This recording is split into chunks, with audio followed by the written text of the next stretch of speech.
နေ့ကလူသားမှုဖြစ်သွားတယ်ဖြစ်တဲ့နေရာကတော့ကျွန်တော်တို့မအားချိုင်ဝေလ18လမ်းမှာဖြစ်သွားတာဖြစ်တဲ့ပုံစံကမြန်မာအချင်းချင်းတင်းကြပ်ရေးကစားရင်းနဲ့ပေါ့နော်ဒီပခါဖြစ်ပြီးတော့ရံဖြစ်ပြီးတော့မှဓာတ်နဲ့ထိုးတယ်ဓာတ်ထိုးခံရတဲ့လူကတခါတည်းပွက်ချင်းပြီးတော့နေရာမှာပဲတည်ဆုံးသွားတယ်ဓာတ်ထိုးမှုဖြစ်သွားတဲ့ကောင်လေးကတော့ထွက်ပြေးတိမ်းရှောင်တော့ပေါ့နော်အခုချိန်ဒီထိုင်းနိုင်ငံကပလိတ်တွေလိုက်ရော့ဖမ်းတော့မမိသေးဘူး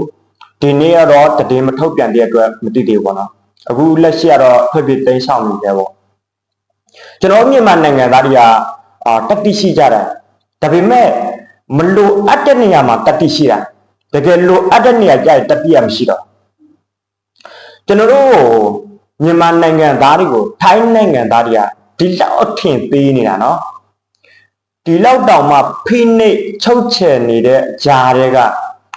အခုလိုမျိုးထိုင်းနိုင်ငံမှာပေါ့နော်ကြံရည်စော့ယူနေကိုမြန်မာချင်းအခုလိုမျိုးတတ်တဲ့အထိဓာတ်နဲ့ထိုးသိဆုံးတဲ့အထိအမှုခင်းတွေဖြစ်တယ်ဆိုတော့တေချာတော့ထိုင်းနိုင်ငံသားကြီးကျွန်တော်တို့မြန်မာနိုင်ငံသားဘူးရောထင်သေးပို့ပြီးတော့မှရှုတ်ချမယ်ပို့ပြီးတော့မှကိုနော်သူတို့မျက်မှောင်ကျိုးမှဖြစ်တယ်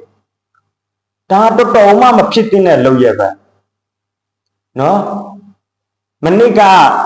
မာချိုင်ဝေလ18လမ်းပေါ့နော်ညနေဖြစ်သွားတာတော်မှကိုဒီဖြစ်စဉ်ကကြည့်ရတာတော်စိတ်မကောင်းစရာပဲကျွန်တော်မြန်မာနိုင်ငံသားတူဦးနဲ့တူစီလုံးကြပါကြံစော့မှဆိုရယ်နော်ကျွန်တော်တို့မြန်မာနိုင်ငံမှာရိုးရနော်ကြံတယောက်တယောက်ရေပက်ကစားတယောက်တယောက်မြစ်တာတရားထားပြီးတော့ရေကစားကြပါဘာလို့ရညိုးတွေဖွဲ့တယောက်တယောက်အမောအာဃာတအနေနဲ့နော်အပြစ်ချပြီးတော့မှတပ်ဖြတ်တဲ့အထိလောက်ရကြတာရောလူတွေကစနာစိတ်အောင်ရှိအောင်ရှိကြတာနော်ကြားတဲ့တည်င်းကစိတ်မကောင်းဗျာအခုလိုမျိုးမြန်မာချင်းချင်းပြင်တော့တပ်ဖြတ်တဲ့တည်င်းကထိုင်းနိုင်ငံရဲ့လူမျိုးကြားထဲမှာကျွန်တော်တို့မြန်မာနိုင်ငံသားတွေတော်မှမျက်နှာငယ်ပြရပဲဒီတည်င်းတွေဖားတာကြည့်ရတာတော်စိတ်မကောင်းဗျာတော်လဲစိတ်နာမဖြစ်တဲ့လောက်ရက်တွေလောက်ကြတယ်ဗျာစိတ်မကောင်း